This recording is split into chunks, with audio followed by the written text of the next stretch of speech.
So hello, everyone. Thank you so much for joining me here for my talk.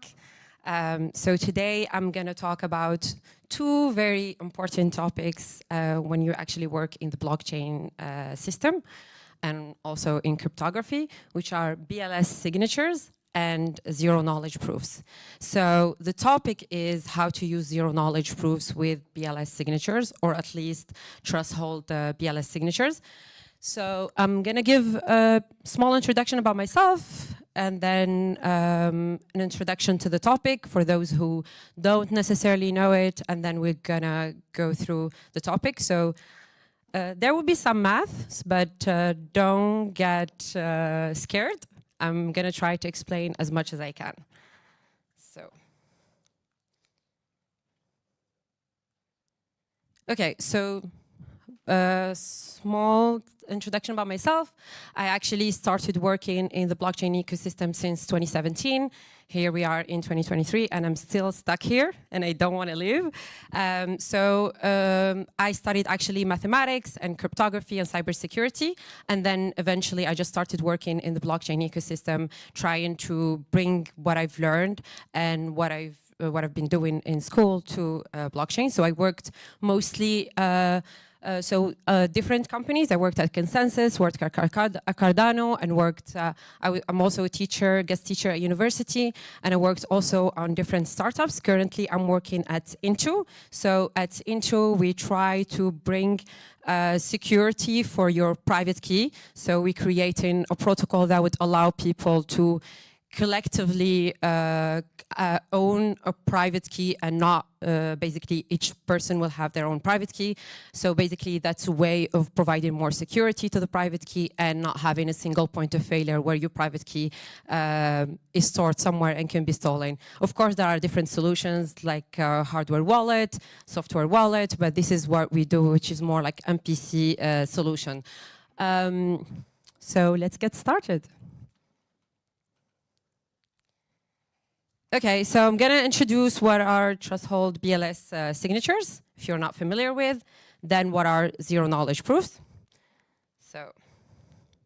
Okay, so what is BLS signatures? So you must hear about different types of signatures schemes that are used in the blockchain ecosystem, such as ECDSA, Schnorr signatures, or BLS. I'm going to focus here on BLS signatures. So BLS signatures are actually schemes that are built based on bilinear elliptic curves. So bilinear elliptic curves are elliptic curves that have the bilinear property, which is basically, so I think I cannot really draw something here. I'm sorry, I haven't prepared something to explain very quickly, but I'm going to try to explain to you and you'll understand. So basically the bilinearity is a mapping, let's call it E, that will allow an element of group number one. And so you take an element of group number one, you take another element of group number two, and then you get an element in the third group. And the property is that these elements, for example, are points on elliptic curves. So you multiply scalar of the first element, so let's say A multiplied by the point P, and then the second element is B multiplied by the point Q, and the third element that you get in the third group would be another point on that third group, let's call it G, for example, power, or at least like multiplied by A multiplied by B. So this is the bilinear property that it is provided on these curves. And BLS signatures are actually, the verification process uses these pairings. So the BLS signature is as drawn above. So you take a hash of a message, and then you take that hash of the message, power the private key that you have, because you have a pair of public and private key. So you take the power of the private key, and that's your signature. So you don't be confused, because sometimes in academia it is represented as this, or it's represented as basically the multiplication of that private private key with the hash of the message m. So it depends on how you explain it. But for example, like in elliptic curves, it's a scalar multiplied by it. So yes, so this is the signature. In order to verify whether a signature is correct or not, so you take that pairing E, and you have to compare these two pairings, the first one and the second one. If they match, it means that your signature is valid. So what it means that the pairing of the signature and GG basically is an element of the group on the elliptic curve, which is the generator, as we call. So the signature is, as I explained it, it's the hash of the message power S. And then basically the pairing, it means that, so it's E of hash of M power S and G. And then the second one is E of hash of M, G power S. So because of the bilinear property, this means that the first one is actually equal to E of the hash of M, G, all of them power S. And also the second one, it's the similar, because this is because I know I didn't draw it, but yeah, this is basically the bilinear property that will allow this. And that basically means that the signature will match. Okay, now I'm going to explain what is trust-hold cryptography, because afterwards I'm going to explain BLS, trust-hold BLS signatures. So trust-hold cryptography is basically allowing a group of people to collectively own a key and use it either for encryption or for signatures. So basically, a single individual will not be able to recover that secret alone, and we all basically need a trust-hold number of that group to recover the secret together. So imagine if you have a group of 5 people, then only 3 of those 5 will be able to collectively recover the key, and that basically provides more security to that. So this is what we mean by the trust-hold cryptography. So you must have heard by multi-sig wallets and multi-signatures, and the difference between trust-hold signatures, or as we call them, TSS, trust-hold signature schemes, and multi-sig is that multi-signatures, basically each individual, they have their own private key, and then each individual will sign a transaction on-chain, whereas in the trust-hold, every signature happens off-chain with only an element of the private key. So let's call them, let's say we have S as the private key, and we have S1, S2. These are our shares of the private key until Sn, for example. So each individual will sign off-chain with their only share. And then the only thing that you see on-chain is actually the aggregated signature that from all of these people, or at least the trust-hold group. And so what are the advantages of trust-hold over multi-sig is that, well, basically you can have the group of people that sign together, their identity can be hidden, whereas in the multi-sig, every identity is being revealed because each individual signed on-chain. Also, the cost of these transactions will be less because we only have one on-chain signature, whereas in the multi-sig, every individual will sign their signature, which means it costs something, and then, yeah, collectively they will own a wallet, for example. And also in terms of security, because in the multi-sig, each individual will still have to secure their own private key, whereas in the trust-hold, that private key actually, it's never created at any single point of time. So each individual will sign with their share, and then we only need to aggregate their signatures, but we don't need to construct the master private key at any single point of time, which is another point of advantage to trust-hold cryptography. And I'm not trying to say that multi-sig are not good. Because I'm working on trust-hold, I'm just showing you the advantages of this scheme. So now let's talk about BLS trust-hold signatures. So, for example, like I said, in the signature scheme, you take the hash of the message to the power of the secret key. So, for example, like in the trust hold, where every individual that own only a share of the key, they will basically sign with their share. So, SI, for example. So, instead of like the basically the master private key. And then the aggregation basically is so the multiplication of all the basically shared signatures, so partial signatures basically. So again, it could be also the sum. It depends because I'm showing you as a power. So if I did the signature multiplied by the hash of the private key multiplied by the hash of the message, it will be the sum.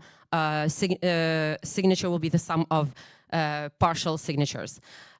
So basically this is the trust hold BLS signature. So there is, you must hear also about the aggregated BLS signature.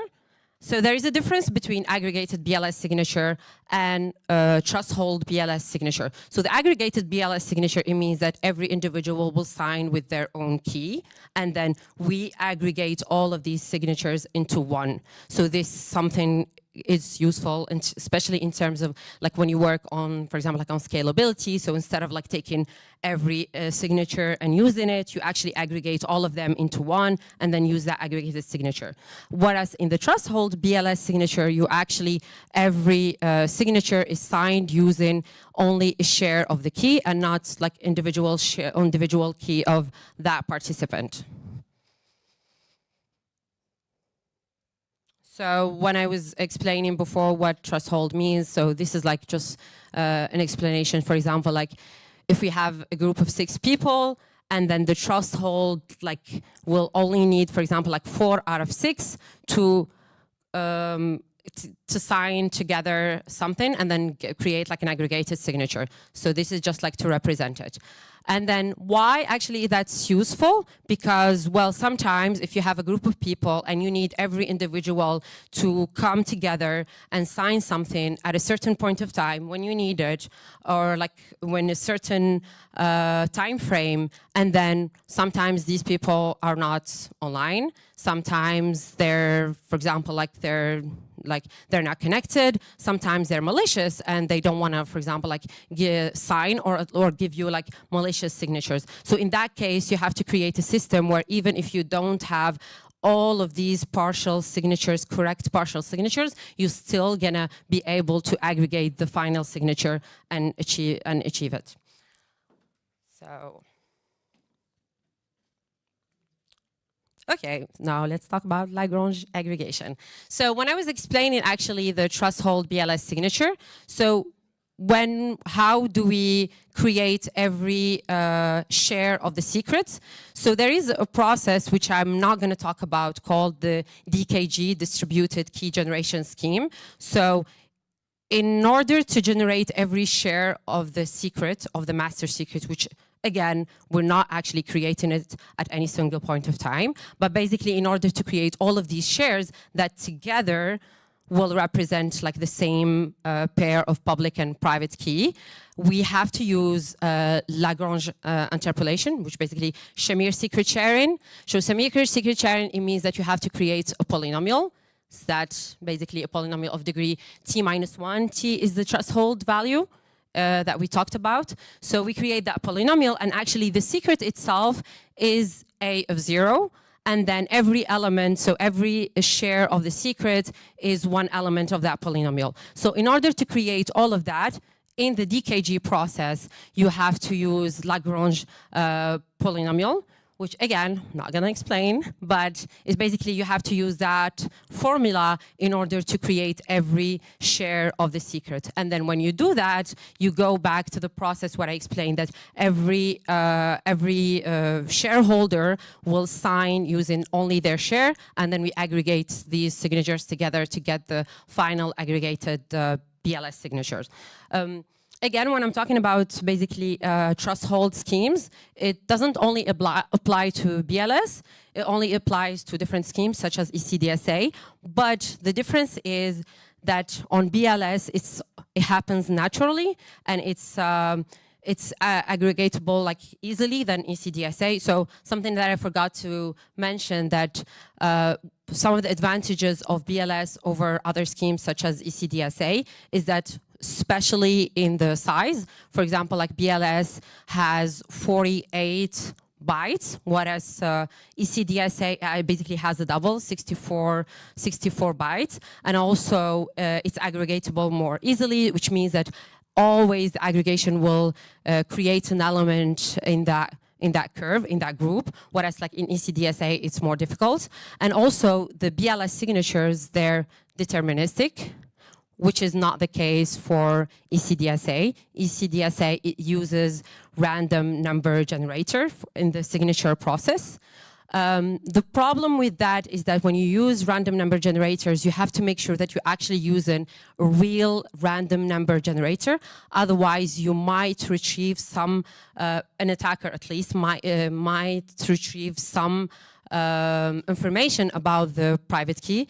Or for example, like what happened with, I think it was like Sony PlayStation 4 attack, when they basically used the same random number, K, in the signature process, and that basically revealed what was the private key, and they were able to generate signatures using that. Again, ECDSA can be made also deterministic, but in the beginning, it's not something that is deterministic. It's randomized, basically, whereas BLS is. So these are like some of the advantages of BLS. So in the aggregation process, you go to more using the BLS than to use ECDSA. And actually, a lot of blockchain projects use BLS signatures. Like Ethereum use it on proof of stake with validators. Algorand use it, Definity use it, I think Shia protocol, and many projects that actually use BLS because they see the value of it over ECDSA. Okay, moving. Okay, now I'm going to give just like small introduction about proof systems, because the idea of this presentation is to actually see how we use proof systems, or ZKP at least, with trust-hold BLS signatures. So actually proof system is you have a prover and a verifier, and then a prover will try to convince the verifier certain information. So proof systems, usually they have three properties. I mean, at least two of the three. So they would have at least two of these properties. So the completeness, the soundness, and zero knowledge. So every proof system has at least two of these three. It can be the completeness with the zero knowledge. It can be the soundness with the zero knowledge. It could be the completeness and the soundness and not the zero knowledge. So it depends. The completeness, it means that the honest prover always convinced the verifier. What that means, imagine, it means that if Google is basically telling the truth, it will eventually Google will be able to convince me with like a very big probability. And the soundness, it means that always if Google telling the truth will convince me, and there is a very, very negligible probability that a dishonest prover will be able to convince the verifier. The zero knowledge property, it means that the verifier will only need small amount like of basically information to know that the prover is telling the truth, and actually that information does not include the secrets at all. So I can give you like an example. The Alibaba example is like it's like if you go on Wikipedia and look for zero knowledge, they give you like this example as the first. So basically the Alibaba example, it means that we have Alice and Bob. Alice wants to prove to Bob that she knows the secret password to a door, which is inside of a cave. So the door in the middle of the cave. And Alice wants to prove to Bob that she knows that password to the door. So instead of giving the password to Bob for Bob to know that, okay, Alice knows that password. So Alice, what she will do, she will enter from one side of the cave with the door closed, and then she will exit from the other side. So it's impossible for Alice to open that door and exit from a different side if she actually didn't know the secret password. So that's an example of zero knowledge. So she didn't give any information about the secret, but she still proved to Bob that she knew that secret. Now, there are two types of zero knowledge proofs. Okay, well, this is not important. There are two types of zero knowledge proofs. interactive ones and non-interactive ones. So the interactive ones, it means that the prover and the verifier will have to communicate in order for the prover to be able to convince the verifier. And that means like could be one round of communication, could be several rounds of communication where the verifier will send some challenges and the prover will have to respond to these challenges, and then each time the response has to be true. So if we imagine, let's say, k number of rounds, so if Alice is telling the truth, then basically Bob will accept it with will accept it, and then there will be like a really small probability that Bob will accept something that is false, and the higher the k value, the smaller this negligible probability is, which means that we have to have many rounds of interactions in order for this protocol to be secure. So that it's not really practical, especially if we have a system where the prover and the verifier don't really communicate a lot. So we need to create a system where the prover can still convince the verifier, but we don't need to have all these rounds of communication. So how to make this proof non-interactive? So in 1986, Shamir and Fiat basically created the Shamir-Fiat heuristic system that made zero-knowledge proofs non-interactive by actually replacing the randomness from the verifier. And when I say the randomness, I mean basically the interaction, at least like from the verifier, by a hash function, so random oracle, replacing it by a hash function. So I have this here, the example. So instead of the prover generating the request and then the verifier chooses a challenge and then the prover will have to reply with a response. So we replace all of that by the prover generating a request, computing the challenge as the hash of that commitment and that request, and then basically and then sending the response and sending all of that in one time as the proof to the verifier, and then the verifier will eventually verify that proof. So that makes it non-interactive. Okay, so now that we went through introduction, let's go to the topic. I'm going to talk about publicly verifiable secret sharing schemes, which actually use zero-knowledge proofs to publicly verify some sort of information, and how these are used with threshold BLS.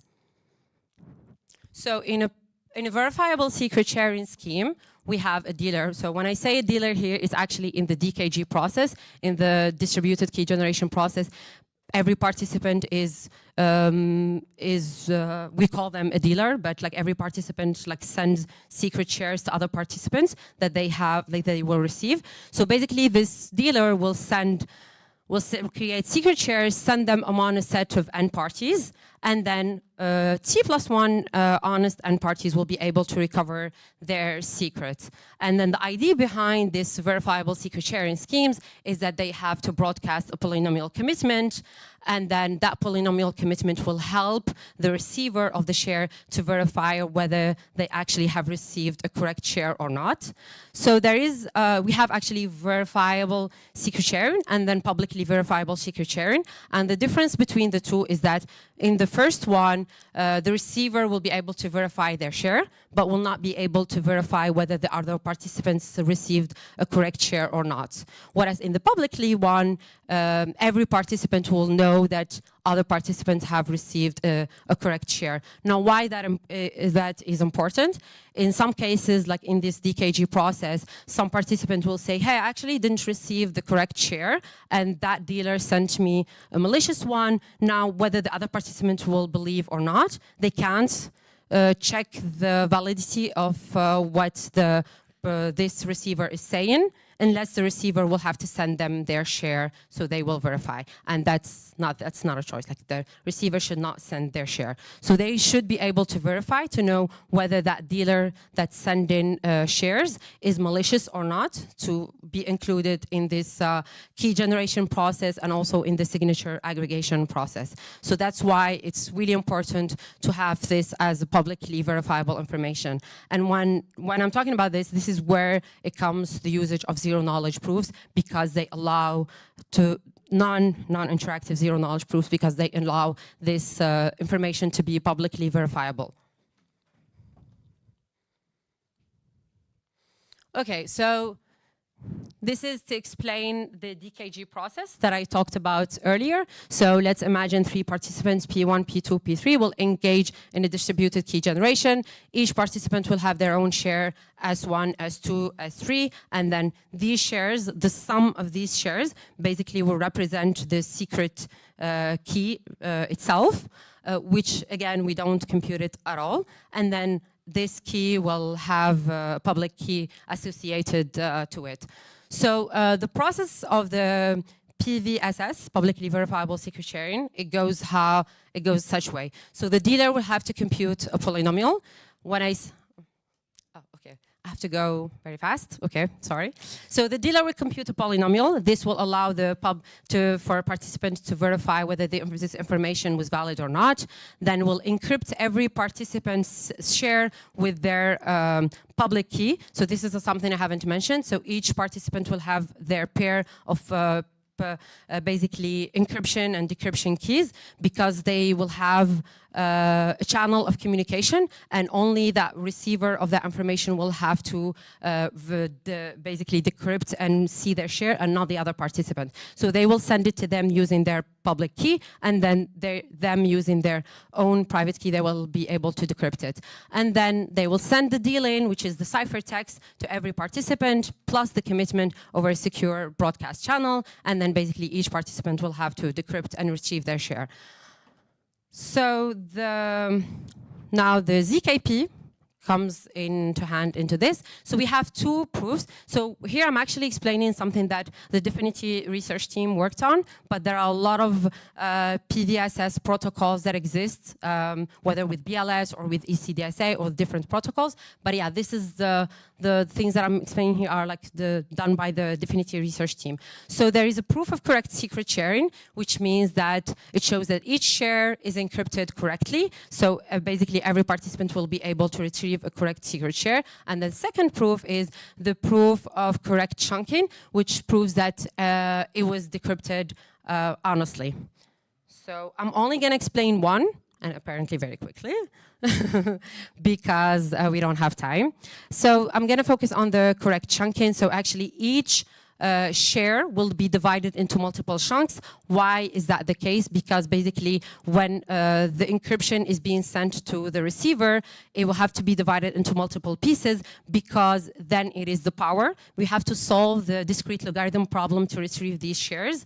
And if the value is big, then it's impossible to retrieve it, or at least like it's hard, because we're going to do brute force to that to retrieve it. And we actually don't need the whole ciphertext to be able to retrieve these values. We only need a part of the ciphertext, which is M of the whole cipher, like only SI1 to SIM, not to all of them, to be able to retrieve every share of the secret. So this is basically, if the dealer is honest, then this share will belong to a certain subset. So B is actually representing that subset, like the final value of that subset. Sorry, they're telling me to stop. Okay, sorry, I guess. Anyway, I mean, it's math, so don't care. But actually, just one last thing. So it's actually a proof that will be sent by the prover and the verifier, and then it will be added like some blinding factors, so to make it like this information not retrievable. And we have to compute the discrete logarithm to be able to retrieve these shares. And because we added blinding factors, it makes it zero knowledge. Sorry, I didn't explain it that much, but thank you. I guess questions afterwards, not here.